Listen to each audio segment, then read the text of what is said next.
Hello, my Built for 1000 Nation. How is everyone doing today?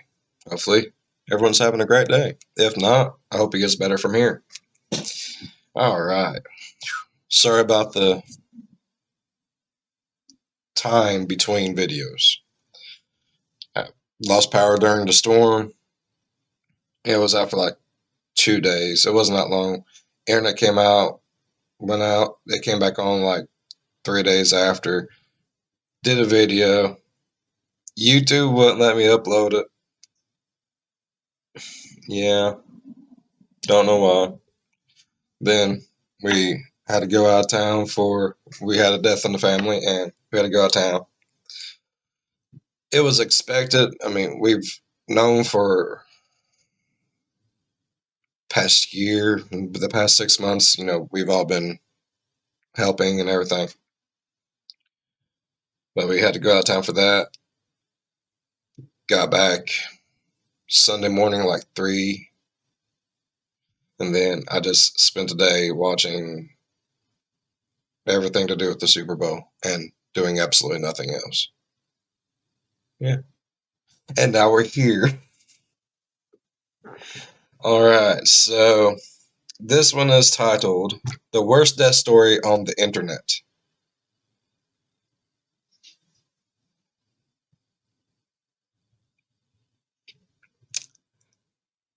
That kind of scares me. I've been on the internet. We've all been on the internet. We have all found some really messed up, scary, traumatizing things.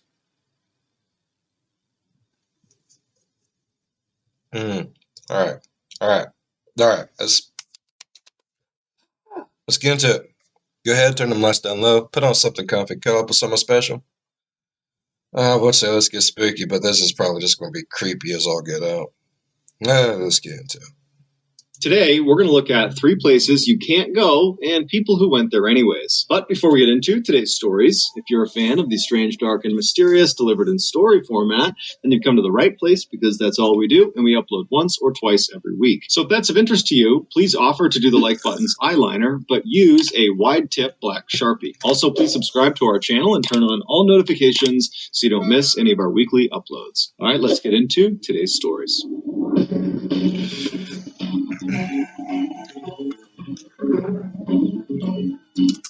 Alright, I can say I do like it when he has the 3 stories in one, because even if one story starts off like a little slow, it's like, okay, yeah. By the time he's done with it, it's like,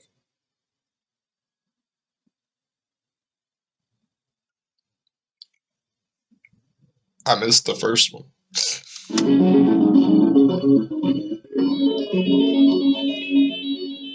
If you hop in a boat just off the coast of Aberdeen, Scotland, and you cruise eastward, after about 7 hours, depending on your speed and the weather, you would come across this massive man-made structure jutting up out of the ocean. It looks like a cross between a construction site and a corporate office building sitting on top of 100-foot-tall metal stilts. It's called MRBALLEN, and it is an offshore oil rig, and it will remain in place until all the oil has been sucked up in that area. The people who work, often for weeks or months at a time, on rigs like MRBALLEN are known as roughnecks, and they have one of, if not the most dangerous job in the world. All exterior surfaces on these offshore rigs are always slick, either with water or oil, and so there is a constant risk of falling, sometimes hundreds of feet.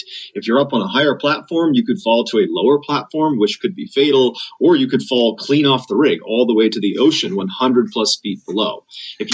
See, I'm not scared of heights like that. Like, if I'm up there walking around, I'd be fine. I could be on top of a building as long as I'm being out in the water like that. Does not bother me in any way, shape, or form. I love the water. But the two combined, that would scare the bejesus out of me. It would.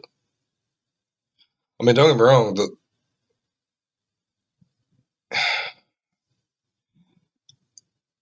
200 feet hitting the water, hopefully not hitting one of those pillars or anything else or any equipment, machinery as you're going down. That's still going to hurt. And if you get hurt in the process and you're out in the ocean, then there's sharks. I mean, heck, even whales are eating people nowadays. I mean, come on now. Add in some bad windy weather, the risk of falling increases tenfold. Also, the crude oil that these roughnecks are drilling for is highly combustible, and so fires are a huge concern as well. And if that wasn't risky enough, there's also this phenomenon known as a blowout, where basically the oil well that the drill is actually drilling into will just explode. Now, all rigs have some sort of mitigating equipment to try to save themselves in case this occurs, but in reality, if it happens and you are unfortunately near the drill when it happens, you are likely to be killed or maimed. While the downsides of working on an oil rig are fairly obvious, the upsides are too. Namely, your pay is fantastic. In 2000, a 41-year-old father of two named Gordon Moffat was a roughneck working. That's that. I'm going to Vegas and wiping my booty with, well, not $100, but at least dollar bills kind of money. Just saying. On the Magellan. His primary job was to perform maintenance on the drill. Now, these offshore rigs work great most of the time, but they do have a habit of breaking down fairly often. And for a drilling company, anytime they are not sucking out crude oil, they're losing money. And so it was just a known thing when you worked on one of these rigs that as soon as there is an issue that causes the drill to stop working, it must be fixed immediately, whether it's day, night, horrible weather, good weather, it didn't matter. It had to be fixed right away. And so on the night of October 9th that year, Gordon had just gotten back to his quarters to end the day when he got a call on his radio that he was actually needed to come back out to fix a problem that had stopped the drill. Now, Gordon was a seasoned roughneck, and he had grown quite accustomed to these late night calls to go out and fix things. And so he wasn't annoyed. He just put his stuff back on, turned around, and he headed out the door. When Gordon got to the main deck, which is this wide open metal platform right in the middle of the rig where the drill actually passes down through it on its way to the ocean, when he got to the main deck, he was met by some of his coworkers who told him where he would need to go. The cabling that needed fixing was located right below the main deck. However, it was not accessible from the main deck. In order for Gordon to get to it, he would need to go down to the next lowest platform from the main deck. Basically, he would need to hop in an elevator and go down one floor. And from this lower deck, the crew on the main deck would lower down a harness attached to a long wire. They would feed it down through this hole in the main deck platform called a... No. No. Okay, I was intrigued all the way up until that part. Nope, I'm done. They are not hooking my fat ass up to no rope, through no hole. No, I wouldn't do it. Nope.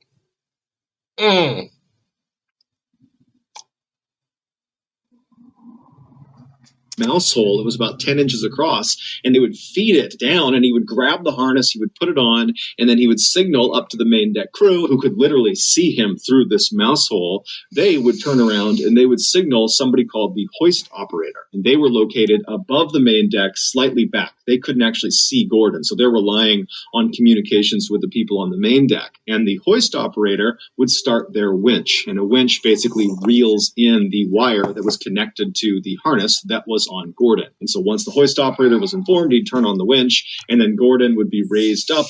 I have a bad feeling. I got to shiver my bones. I got to shiver my bones. I don't like no. Until he could access these cables, and then he'd do his maintenance and be lowered back down, and that would be it. Now, Gordon and the crew had done maintenance using this winch system many times before, so this was a very routine fix. So Gordon made his way from the main deck down to the slightly lower deck, and he looked up at the mouse hole, and he watched as the main deck crew members lowered the harness with the wire attached to it down through the mouse hole. And so Gordon grabbed the harness, he put it around his waist, and he secured it. And after he was sure it was on correctly, he signaled up to the crew on the main deck that he was ready to start. And they in turn turned around. They flagged the hoist operator who started the winch. And so very slowly, Gordon was lifted off the platform he was standing on, and he was brought up after several minutes, all the way up about 10 feet to access these cables. And as soon as he was parallel with them, he waved to the main deck crew, who were not far from him at this point, and he said, "I'm good." And so they turned around, they told the hoist operator, who stopped the winch. And so Gordon got his tools out. And first fear of where this is going is out the way now. began working on these cables, and the whole time he's trying to stay in one place because the wind is whipping through and he's kind of dangling and swinging around. And then eventually he finishes the repair. The cables are good, and so he signals the crew. I don't know how I would feel about being a human winch arm. I don't. No, I wouldn't. I wouldn't be a human winch arm. I'm sorry, I wouldn't. No. More power to them. I thank God for these people because I can't do that. No. I wouldn't even lie and say, yeah, I'd try. I wouldn't try. No.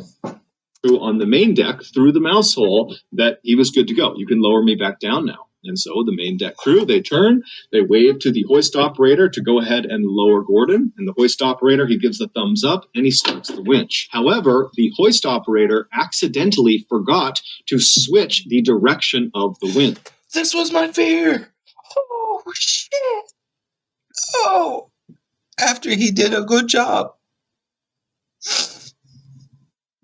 No. Shit. And so when he started it again, instead of the winch spooling the wire out and lowering Gordon, it continued to reel the wire in, pulling Gordon upward. Now, the winch did not move very quickly, and so it wasn't like Gordon is rocketing up towards the mouse hole. However, this problem was immediately recognized by Gordon and the main deck crew, and so they're frustrated. They're yelling up at the hoist operator saying, stop, stop, stop, reverse the winch. They're all waving and flagging this guy down. But the hoist operator, after he had hit start on the winch, had just kind of turned around because this is a routine thing they've done a million times before. And so he's not looking at the crew on the main deck. So he has no idea what's going on. And it was so windy and loud that night on board the rig that he couldn't hear their cries. And so the winch just continued to reel in the wire, slowly raising Gordon closer and closer to the mouse hole. Now, Gordon could not get out of his harness unless he was on the platform below. So there was no way to escape the situation he was in. And so Gordon, after a few seconds of this not stopping and him continuing upward, he starts screaming. He's not annoyed anymore. He's terrified. And so is the crew on the main deck. They are now frantically screaming at the hoist operator to stop the winch, but nothing is working. And so one of the main deck crew members, sensing that they need to do something different to get this guy's attention, he runs away from where the mouse hole is to this nearby phone. And this phone is connected up to the hoist operator station, and he picks it up and it starts dialing. Up in the hoist operator station, he's still not paying attention when the phone rings.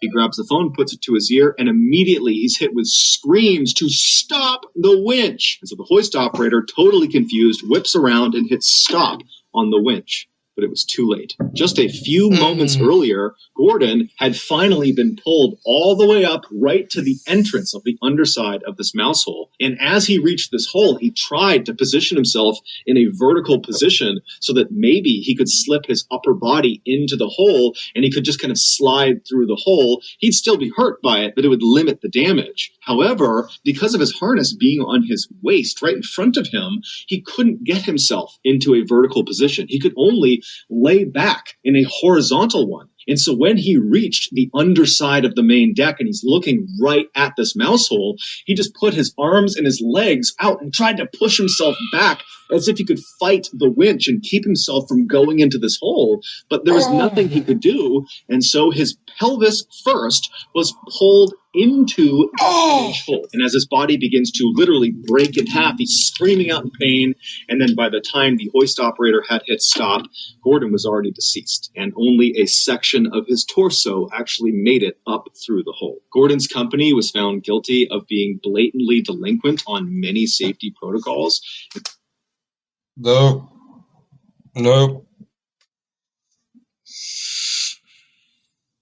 Oh my God. Ooh.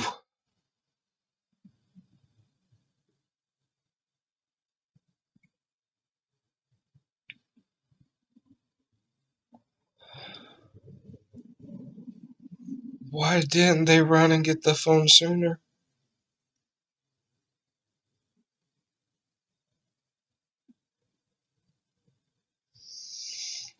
Why? I mean, I get it, the premise. Stuff starts happening, you go into what the fuck mode. Oh God. Mm. So they were fined 60,000 pounds, and then they paid an undisclosed amount to Gordon's family. Before we get into our next story, I want to talk about today's sponsor, Current. Current is the future of money management. It's done entirely on your phone and with a debit card. Here's mine. But what they announced just last month is why they're so popular right now. They launched a program just called Interest, which is literally one of the very best savings options on the market right now. It comes with a whopping 4% APY with no special requirements, which in layman's terms means it will generate you 60 times the American national average. And at a time in America where inflation is as high as it's been in 40 years, now is a great time to jump on this offer. It's like you're signing up for free money. And if that's not incentive enough, Current and I are literally giving away free money, $10,000 to you all, so you can start to earn that sweet, sweet 4% APY. All you got to do is sign up for Current using my code BALLENINTEREST, and then you could be one of 20 people who get $500 from this promotion. Okay, back to the stories. In October of 1994, a middle-aged man named Ivan, who lived in Estonia, which is a country in Northern Europe, was walking in this forest looking for firewood. This forest butted up against the town he lived in, which was called Timiku, and so as a result of his proximity to it, he had spent a lot of time in these woods over the years. But in general, his exposure to this forest was just on the fringes. He would only look for firewood along the perimeter of the woods. But for whatever reason, that day he was just really having a hard time finding good firewood. And so at some point he decided to just walk deeper into the woods to see if he would have luck in there. And so he turns and starts walking into the forest. And very quickly, when the town has kind of disappeared from view behind him, he looked around and kind of liked being in the woods. He didn't go for walks in the woods, and suddenly he was on this nice nature walk. And so he decided, you know what, I can wait on the firewood. I'll just walk in the forest for a little while longer and enjoy myself and kind of meditate. So he just continued walking deeper and deeper into the woods. And after walking for nearly an hour, just kind of mindlessly walking about, he sees up ahead there is very clearly a clearing. And then before the clearing is what looks like a chain link fence. Now, he's never been this deep into the woods before, so he has no idea what this is, but he's obviously curious. And so he decides he'll go see what it is. And so he continues walking closer and closer to what obviously is a chain link fence. And as he's getting closer to it, the trees around him are beginning to thin out. And suddenly, before he even reaches the fence, he gets a very clear view of what's on the other side. And it's this huge multi-story building that almost looks like a factory or some sort of government facility. And it's sitting maybe a couple hundred feet away from the fence, right in the middle of this property. And there's really nothing around it. It's just this cleared out big open. Yeah, that's not creepy at all. Why is there an abandoned building with a fence around it out in the middle of the woods?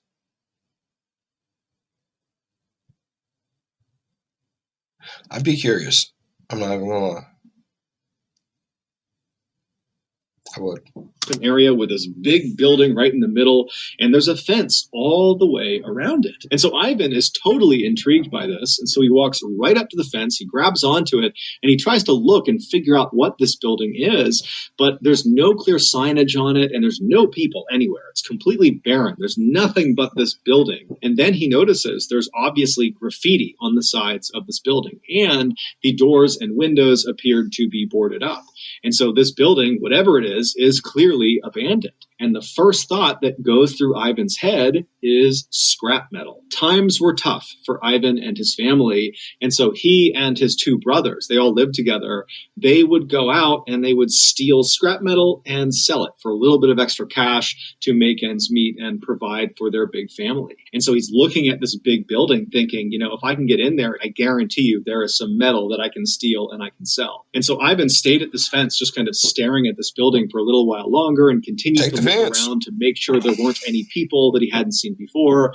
And after feeling satisfied that this really was a totally abandoned building, he turned around and began hustling back towards town. And when he finally made it to town, making sure to grab some firewood along the way, he rounded up his two brothers and he told them about this find in the forest. And they all very excitedly agreed that that night they would go right back out there and they would go inside the building and see what they could find. And so around 9 p.m. that night, the brothers met up and they had flashlights and a set of bolt cutters, and they headed into the nearby forest, and they marched their way all the way up to this fence that Ivan had found earlier in the day. And they lifted their flashlights up, and they scanned through the fence all over the property. And when they didn't see anyone, they put their flashlights down, and one by one, they climbed up and over this fence. And then once they were all on the other side, they began making their way up to this huge building sitting in the middle of the property. And when they got up to this building, they confirmed it definitely looked like it was abandoned, except all of the doors and windows were sealed in such a way that even with bolt cutters, there was just no way to pry them open. They were not going to get inside.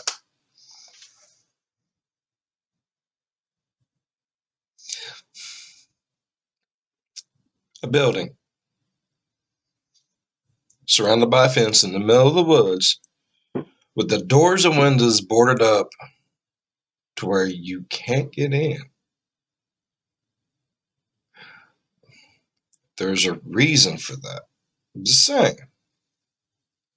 This building. And so after a little while of still trying to kind of smash their way into this building, the brothers all linked up and they decided, you know what, we're not getting in, and the longer we stay here, the better the chances are that we get caught. And so let's just head back. And so feeling totally dejected, they turn and they start walking back towards the fence they hopped in on. And as they're walking along, they're kind of shining their lights left and right and looking around. And off to the far right side of the property, there is this small shack that they had not noticed on their way in. And so the brothers look at each other and they're like, hey, you know, we're already on this side of the fence. We might as well go check it out and see what's inside of it. Maybe there's scrap metal in there. And so the brothers turn and start making their way over to the shed. And when they get there, they discover it's only secured with a simple padlock on a wooden door. So they get their bolt cutters, they pop off the lock, they open up the door, and there's initially nothing inside. At least that's what they think. But they move something on the ground, and it reveals this stairwell that leads into this underground bunker. And now it's the middle of the night on this abandoned property they've snuck into. And so there's some apprehension, but they shine their lights down the steps, and they didn't. Some apprehension. Evidently not enough.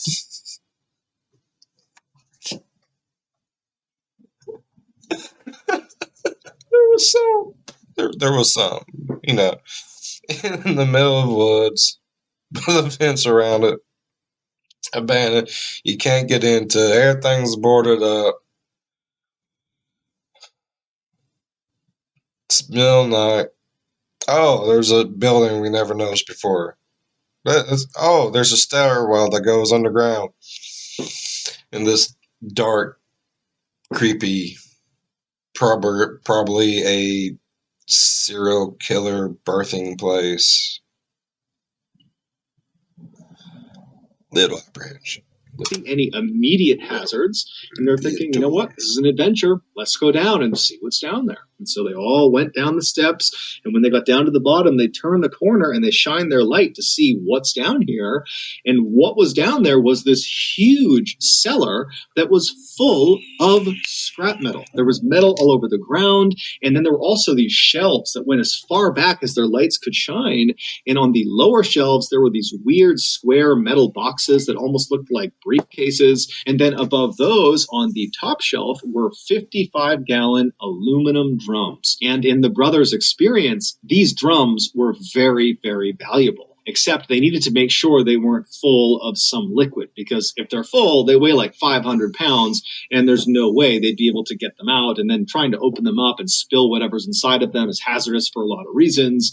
And so they walked over to the first 55-gallon drum they saw, and they pushed it to see if it was empty. And the drum immediately rocked back and forth, echoing inside, indicating that it was empty. This was a huge, huge win.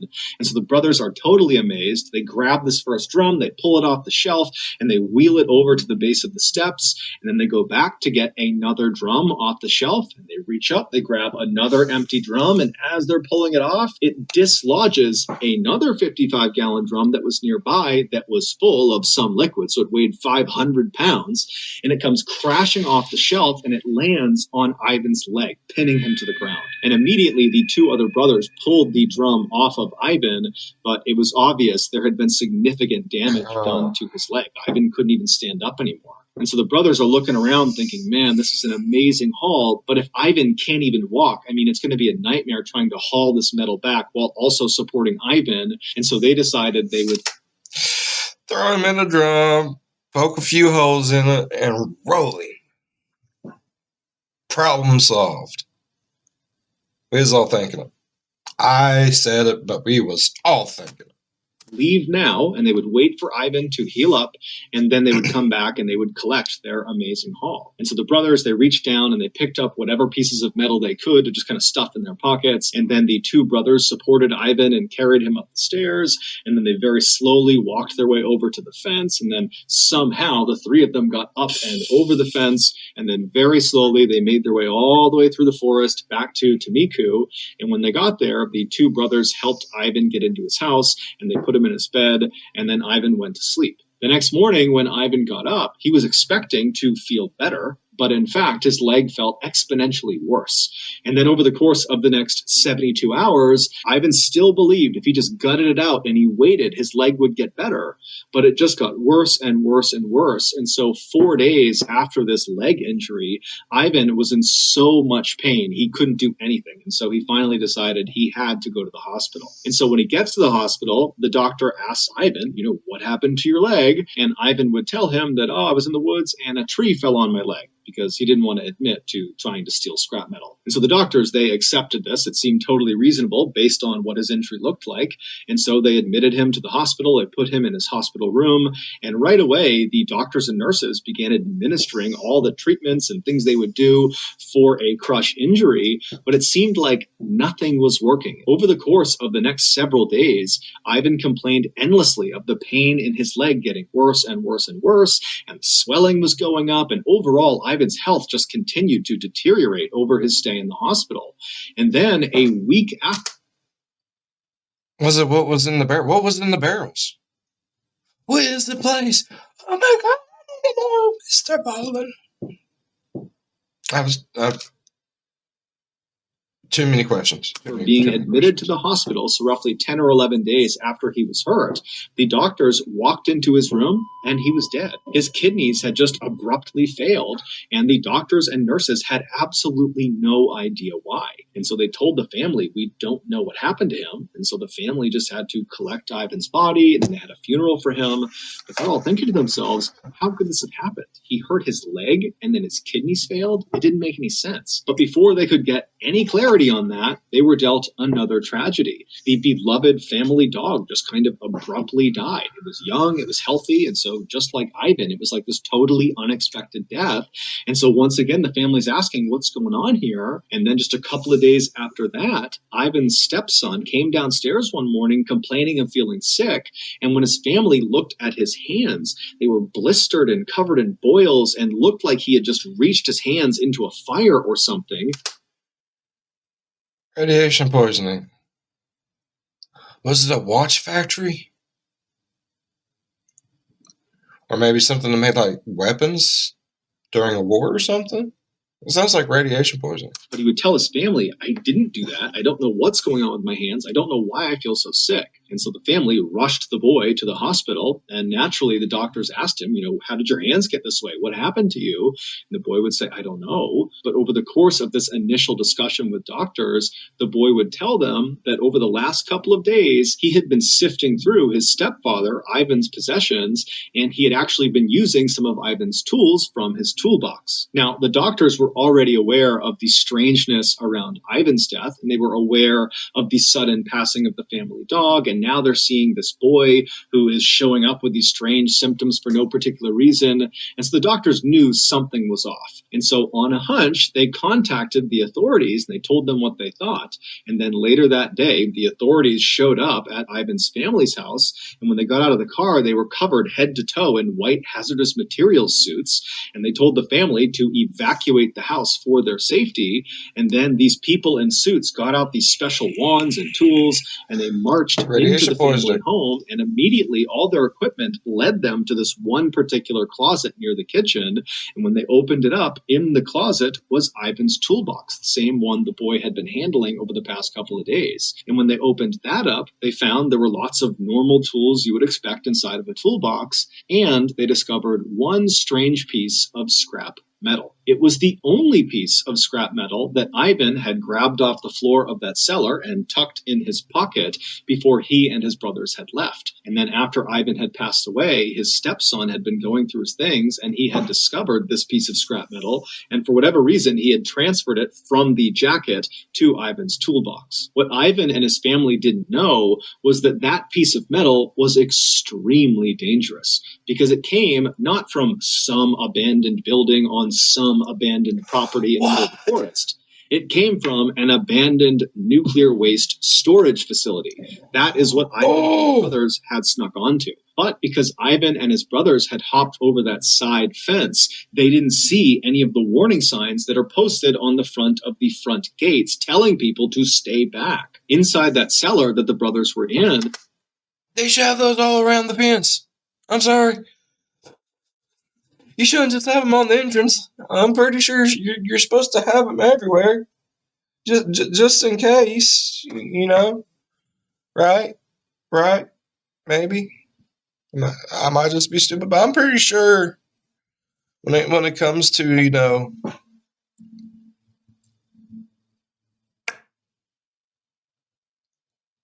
metal death, radiation. Those small metal briefcase looking things on the lower shelves were shields for radiation. Inside of each of them was radioactive metal.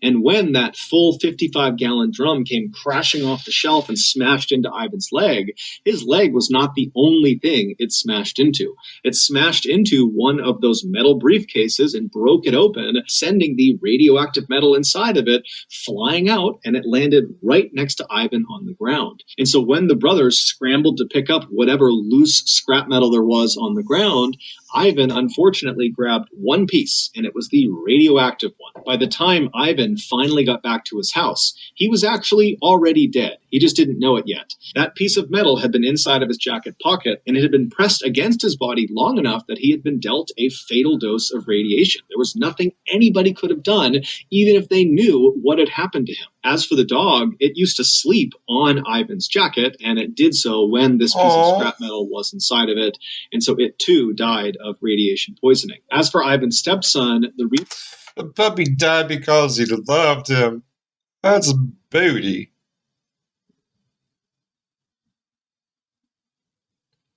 My dog sleep on my jacket. And his hands had been so badly burned and why he'd become so sick, that was just from his brief exchange of touching the piece of scrap metal and then putting it in Ivan's toolbox. That alone had done that much damage to him. When the doctors considered the strangeness of Ivan's death, the dog's death, and now this boy's symptoms, they did suspect radiation poisoning, and so that was how the authorities were able to get to their house and very quickly locate that toolbox. Amazingly, Ivan's stepson and the rest of Ivan's family, including his two brothers, would make full recoveries. However, several months after this event, and after authorities had come in and said their house was clear of radiation, the grandmother would suddenly die, totally unexpectedly. She was healthy, nothing was wrong with her. And so even though it was not officially cited as having been caused by radiation, many people believe it's from the exposure she had to this piece of scrap metal.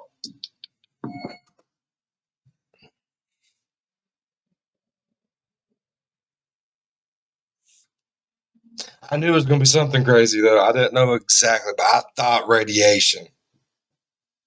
I figured there's going to be like, you know, it was like an old watch factory where they had the glow-in-the-dark stuff. And, you know, there's still going to be traces of radiation. I thought it was that. Like, I didn't know it was a nuclear, like, just waste dump. It's like, oh, we made a new kind of deathly, who gives a shit. Let's put it in a barrel and put it out in the middle of the woods, close to that one. We'll just tell everyone it's haunted or some crap. Keep them scared of it. That way they don't go there. Oh, yeah, we'll put signs up just on the one side, though. You know, the side that, you know, the place where people can come from is actually on.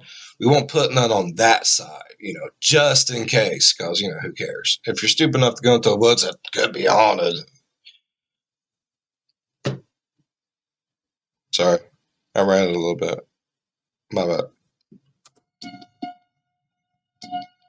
In 2017, 71-year-old Bernard Gore was a retiree living in Tasmania, which is an island state of Australia. In January of that year, he and his wife of 50 years, Angela, decided to go visit their daughter who lived in Sydney, Australia. Now, they made this trip with some regularity, and they developed a sort of routine for every time they visited. They would land in Sydney, and then the first day they would spend it entirely with their daughter at her house.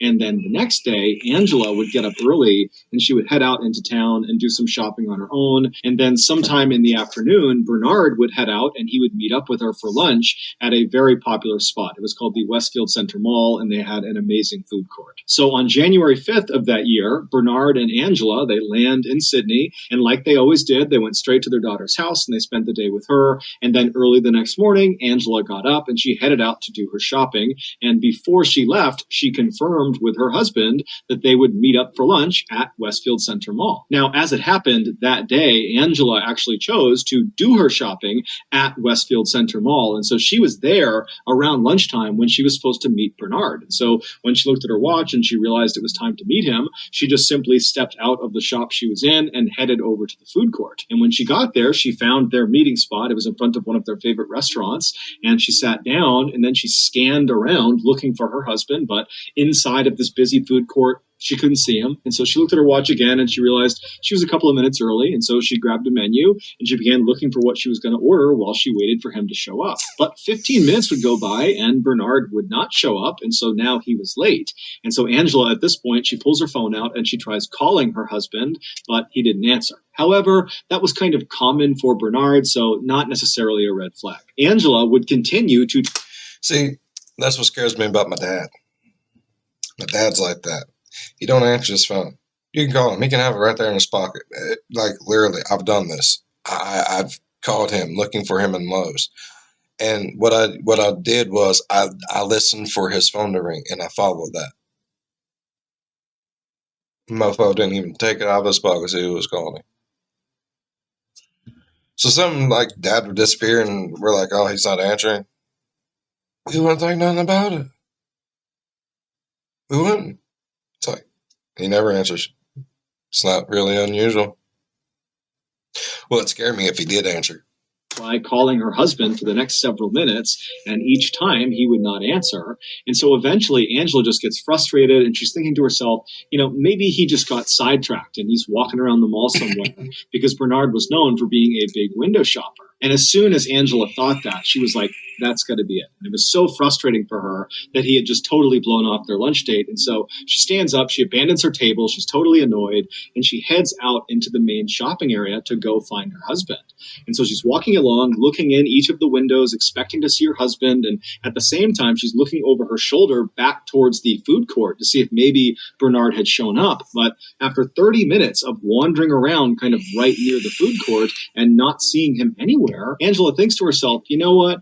I bet he thought we were supposed to meet at our daughter's house first. And so he probably hasn't even left the house yet. I bet he's just there waiting for me. And so Angela, when she realizes this, she stops looking for him in the mall. She turns around and she begins walking towards the mall exit.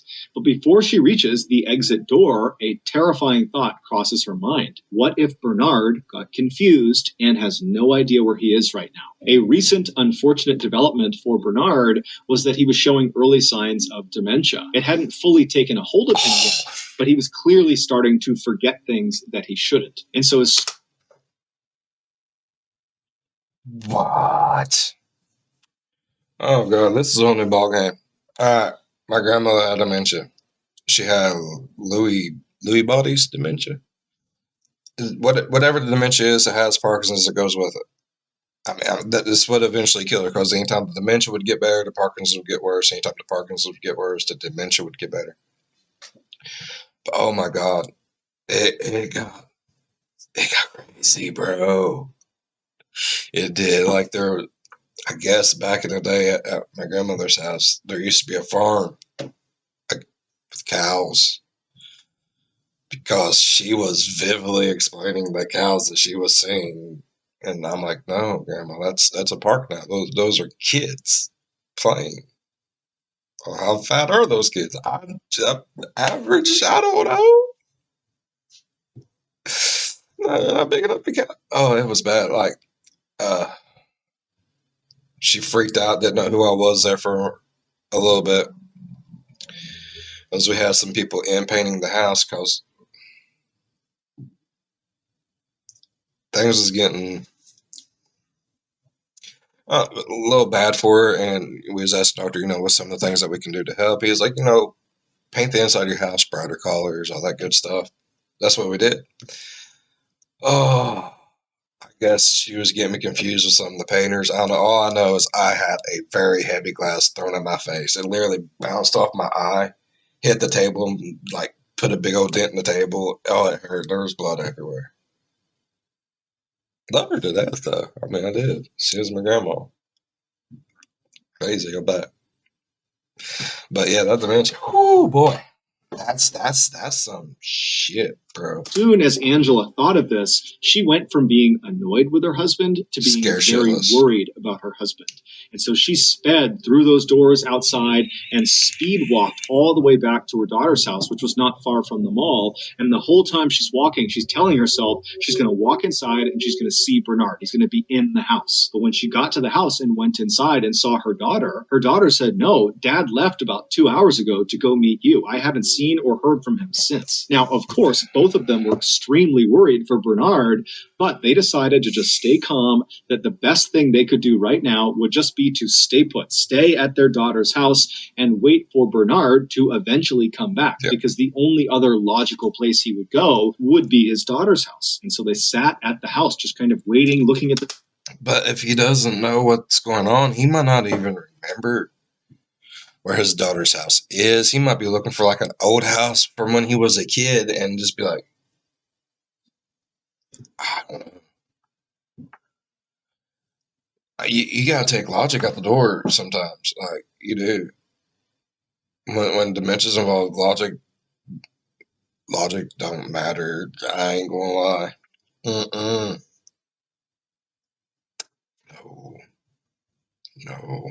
The door waiting for him to come in, but he didn't. And by 8 p.m., 6 hours after anybody had last seen Bernard, he still had not shown up. They couldn't get in touch with him.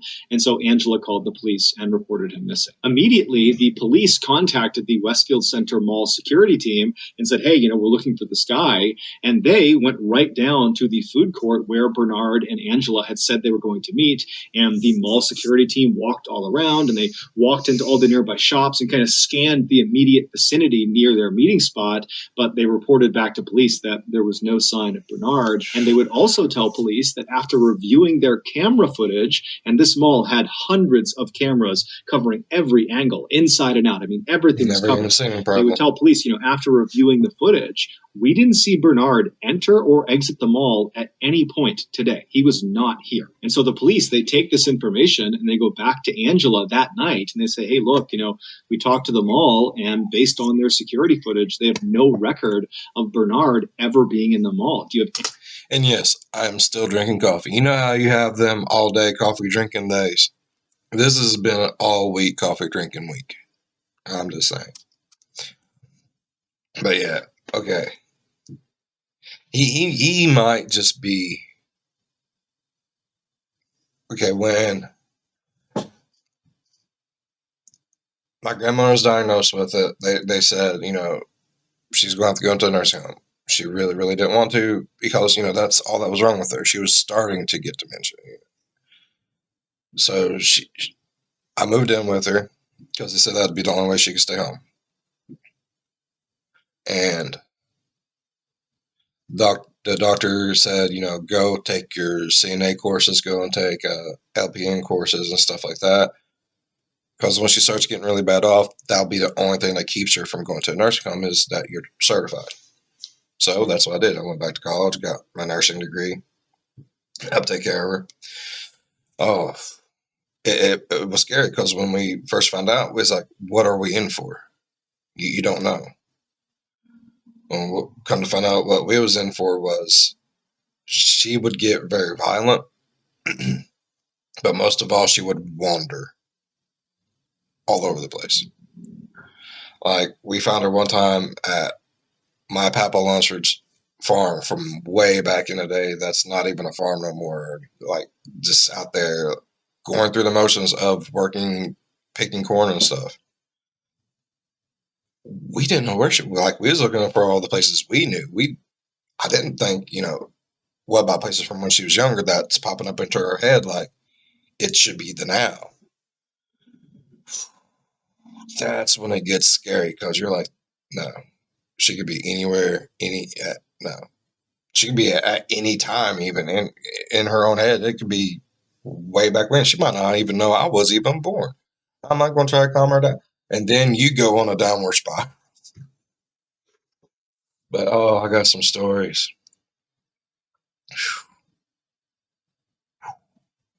Any idea where he could have gone. And Angela would say, no, the only places would have been the mall or maybe at our daughter's house. This is also when Angela explained to police that her husband had early signs of dementia. And so it was possible that he might have just gotten confused and he could be out on the street somewhere. But she assured the police that her husband, whenever this happened, whenever he got confused, he would just sit down and he would try to ask for help from anybody passing by, or he would just sit where he was and he would wait for his family to come find him. And so with this knowledge, the police went back out and they widened their search and they began looking in all the areas that were within walking distance of the Westfield Center Mall. At the same time, Angela and her daughter began trying to retrace Bernard's footsteps from the daughter's home in the direction of the Westfield Center Mall to see if maybe there was something obvious along. Yes, I'm very awkwardly nervous and I want to laugh and I'm trying not to, because this is a very serious situation, bro. Oh my God. That makes me feel so bad for him. He's just, I'll just sit here and wait for someone to find me. That hurts my heart. So bad.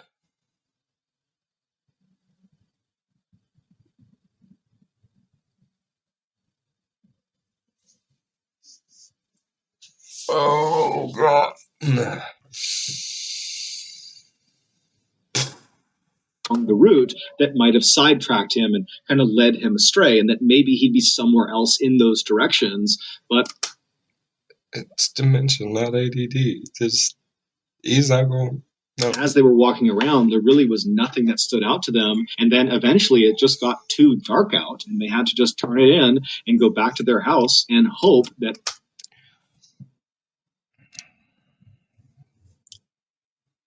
nighttime can be worse for dementia.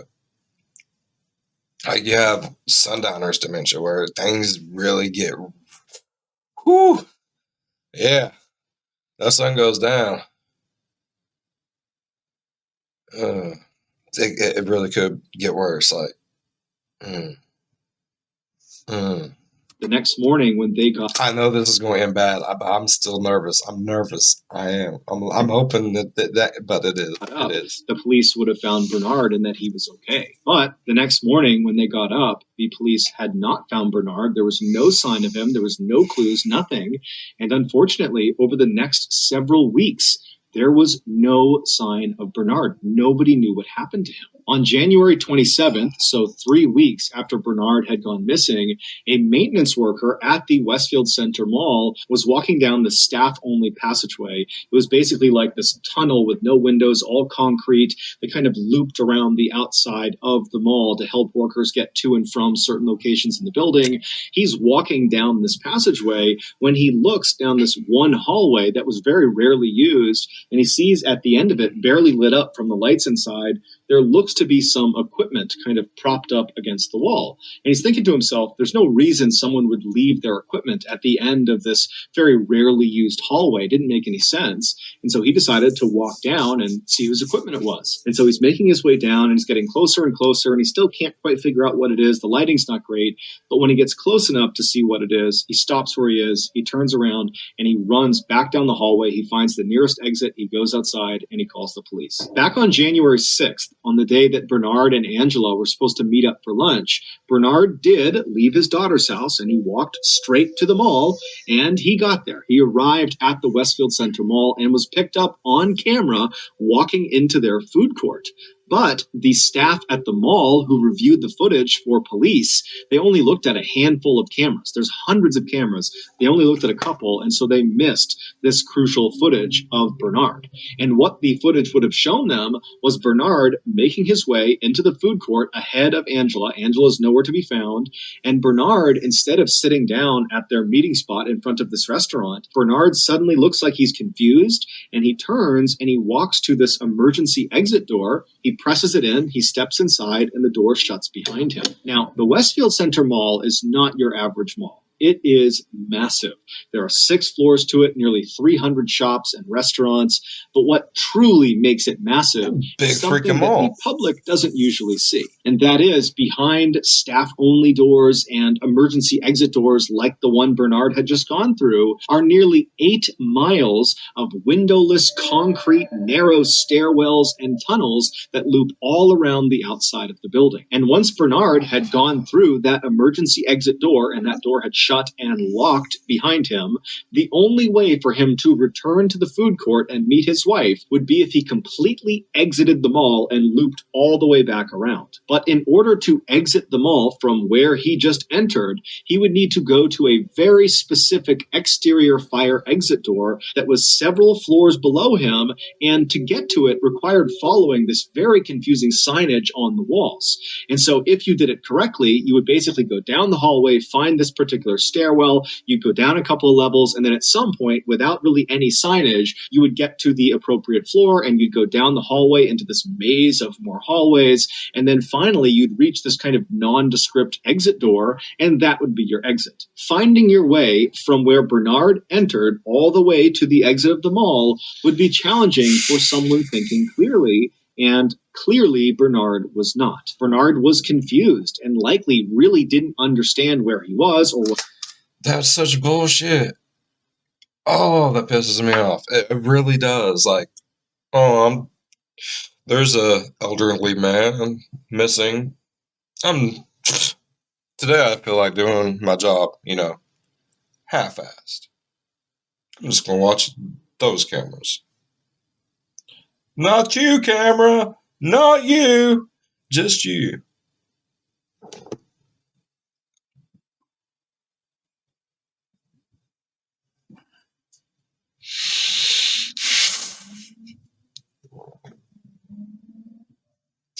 What he was doing or why he was there. And so he did not follow these directions. Instead, he just began wandering down the hallway, and he would have immediately passed the one stairwell that would have very circuitously brought him down but out of the building. He passed that stairwell and he just kept on walking, and eventually he walked into this staff-only area, which was even more confusing because there was no signs telling him where to go, and virtually every door he encountered would have been locked. And so as Bernard wandered through this concrete maze and got more and more mixed up and confused, he most likely began yelling out for help. But his sound could not have penetrated the walls, which means the only people who could have heard his cries would have been people inside the hallway with him. And unfortunately, this section of tunnels that Bernard had found himself in was rarely, if ever, used by any of the staff. And to make matters worse, the mall security guards were supposed to come in and do regular checks of all these 8 miles of tunnels and stairwells,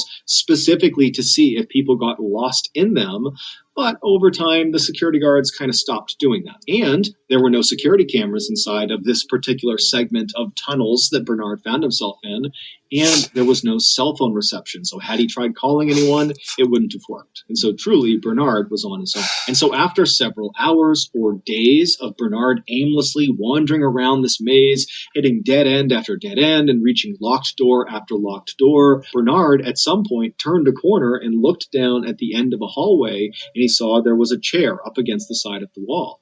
And like he was programmed to do anytime he got confused, he rushed over to it and he sat down and he began waiting for a passerby to help him or his family to find him. But unfortunately, help never came, and he would eventually pass away on that chair. On January 27th, that maintenance worker, he discovered Bernard's body. Following his death, the Westfield Center Mall came out and said they made drastic changes to their security system and how they track people while they're on their property. So that's going to do it, guys. If you got something out of today's episode and you haven't